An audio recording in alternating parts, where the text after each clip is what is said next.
Well, until a few years ago, I didn't really know the difference between a teacher and a dancer, or even like a choreographer and a teacher. So like some people have an amazing choreography, but are unsure how to teach their style.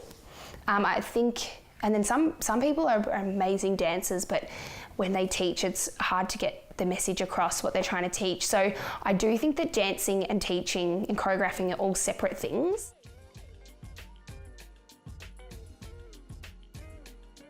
I think when I teach, I try to be the hip hop teacher that I wish I had when I was young.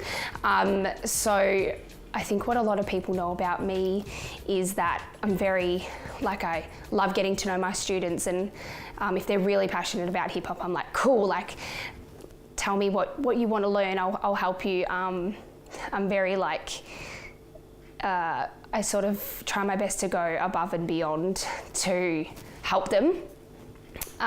So I sort of don't just go into class and teach random routines. I do a lot of exercises and a lot of history with them, and because that sort of doesn't really get taught in a lot of classes, I think. Yeah, so what I love about teaching is just thinking, if I was that age, what would I need that I didn't get, so that they can sort of get a head start. My involvement with the street dance community varies from helping run Hip Hop International Australia. This year I've got teams competing in HHI, to going to urban hip hop classes, attending foundation classes, or hopefully this year attending more battles. I'm sort of trying to make sure I'm in the street scene as much as I can be. Yeah, I was really lucky to teach overseas in Norway for 2 years in a row, 2016 and then 17, at a summer camp. So the school's called Spotlight Dance Studio, and basically the opportunity came along when there's a girl that I'm really amazing friends with from there, and I actually trained with her in Melbourne.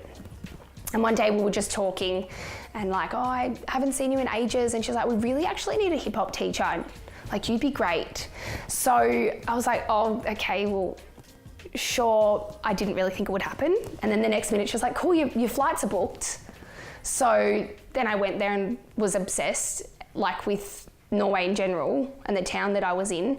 But yeah, just like even teaching kids that don't speak really fluent English was so different.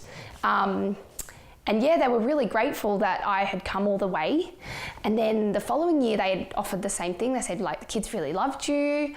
And yeah, you're quite easygoing, like, to, you know, have on a lineup for teachers. So they invited me back. So that was really awesome.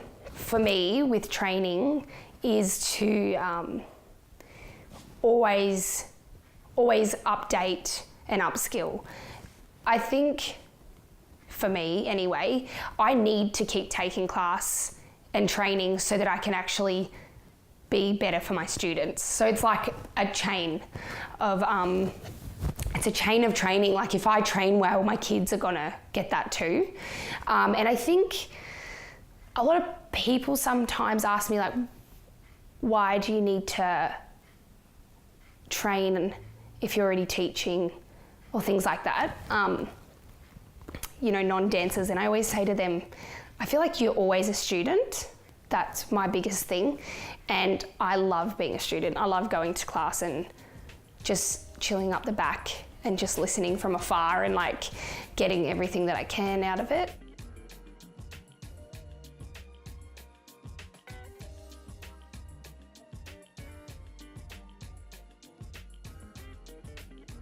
I have an obsession with Mr. Wiggles. He's an OG, and like, I have taken heaps of his classes when I was in Singapore.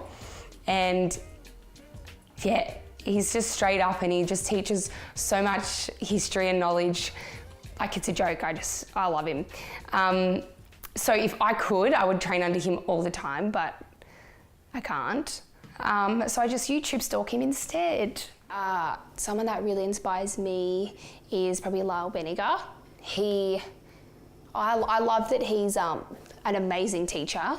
but an amazing dancer, an amazing choreographer, and he teaches his stuff really well. I love that his merchandise is really cool, and that he's working as well. So he's, sometimes you can fall into, or you can focus on choreographing and teaching and instructing, or just working and performing. But from where I see it, he's managed to do both and create a life doing both, which is really cool.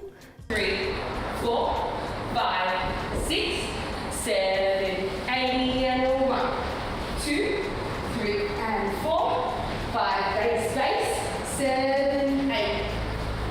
Some challenges that I have personally faced with dancing is being a teacher and being committed to students throughout the year, and then booking like a job or like going away for something related to dance, having to make sure that you keep those students happy so that when you come back you can still continue with that job, because that's your livelihood. So you can't just sort of pick up and leave whenever you want to. So a massive challenge is like balancing and doing it the right way so that you're not leaving your studios just like left there with an unfinished routine for a competition, or leaving them with a teacher who may not know what they need. So yeah, it's trying to make sure that when you do come back from whatever it is, or an overseas trip, that you can still go back to that same thing. 6, 7, 8, and down. Oh, we all went there. Yeah, let's do this. Yo, let's always fight. 7 and 8. Groove it in your grandma's tailor. 1 and 2. Look to the right. 3 and 4. My experience overall with Grounded was in 2015. I was at 888 Funk training, and obviously the show is Joel in 888 Funk's show. And we were just like brainstorming names for the show, because Joel was like, I've got this really cool concept. And so we were brainstorming all these random things, and then someone said Grounded, and we're like, oh yeah, that's cool. So yeah, and then we started like picking, what choreographers might we ask, that sort of thing, as a group, as a crew. So really trying to like create something for the community. And then the first year I showcased with the crew, and then we ran it. So we helped run everything. The following year, again, just showcased and ran it again.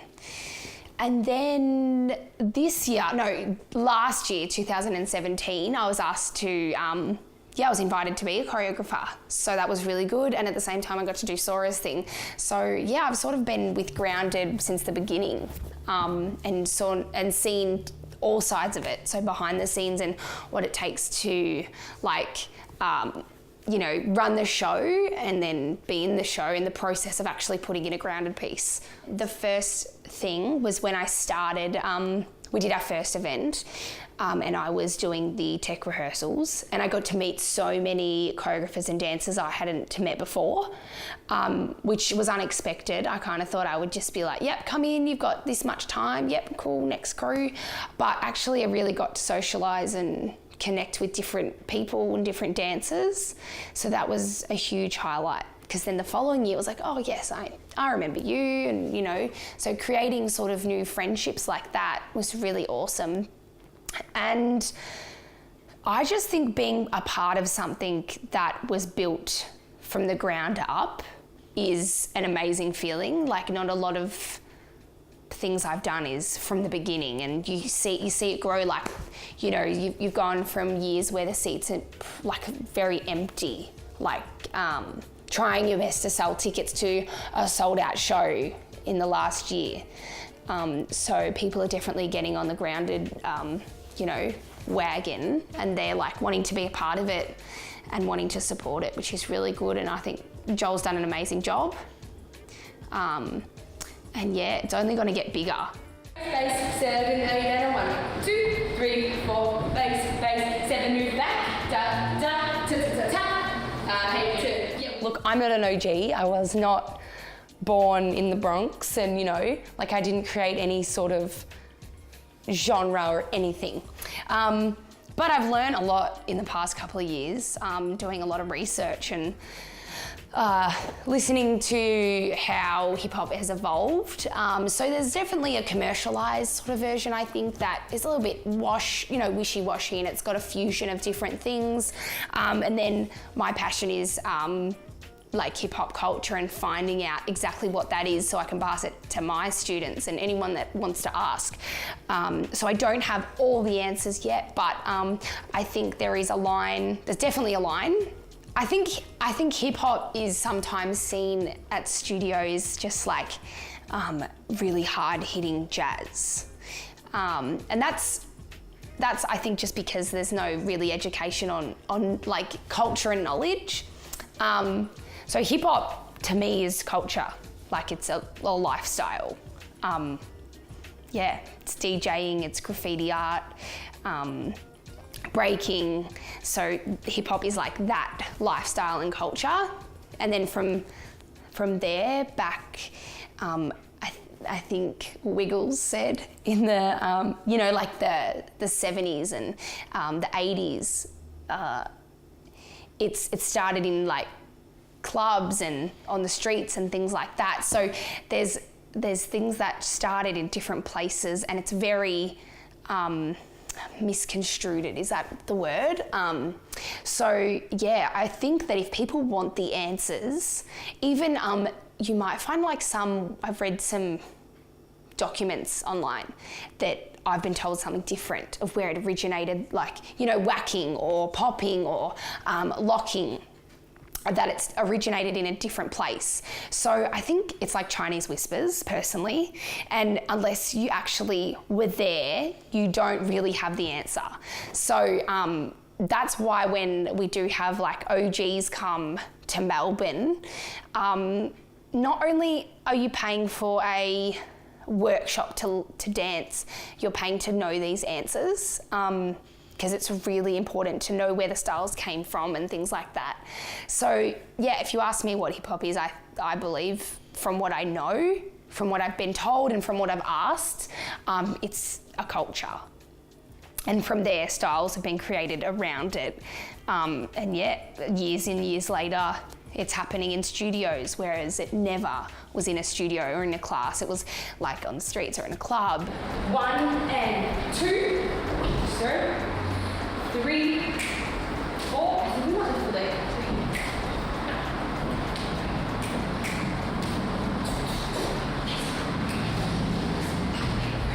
I was in LA in 2015, and I was lucky enough to be able to go to San Diego and watch the show. And Joel was head judge at the time, so I was like, oh yeah, that's my friend, he's judging. And I was with some friends, and I didn't really know, I thought I was watching a dance comp, but actually I felt like so much emotion watching dancers from different countries and how grateful they were to get that far. It's literally like Hip Hop Olympics. It's crazy, the atmosphere and how dancers have worked so hard, and I just got so emotional thinking like, I don't know if I'll ever be able to be on that platform, but I really hope I get to be up there one day and like be involved in that kind of thing. And then it was the next year, yeah, that Joel asked me to do the crew registrations and admin. So basically what I do is I do all the emails and get everyone their HHI packs and everything, and at the comps I just connect with everyone and I get to meet awesome people and help run the event. I've watched from regionals to nationals to worlds last year, so I got to see the Australian teams compete in their hometowns and then go to nationals and then go to worlds it was in Phoenix last year. So what it does is it gives hip hop like a platform to try and win a title that, you know, it's really once in a lifetime, and it gives dancers an opportunity to share to the world that like this is legit, like this is actually what we do. That's what we've been training for the last 6 months. Right. Pull on the first one. One straight away. Oh no! What did you do before? That's what I said.